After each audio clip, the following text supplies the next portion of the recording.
Seorang pemain pasaran saham Victor Chin yang membawa masuk Farhaj Wafa Salvador sebagai pemilik saham syarikat MMAG dikatakan meninggalkan negara bagi mengelak tangkapan pihak berkuasa Malaysia yang sedang menyiasatnya berhubung beberapa kontrak melibatkan NextG, sebuah syarikat yang diberikan kontrak lumayan membekalkan mykat kepada kerajaan.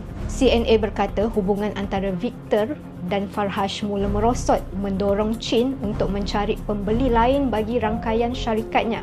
Pada 17 November, NextG mengumumkan Victor telah meletakkan jawatan. Susulan itu, seorang lagi orang kuat Anwar, Ishak Ismail, telah mula bertapak dalam NextG, mencetuskan perselisihan dengan Farhaj.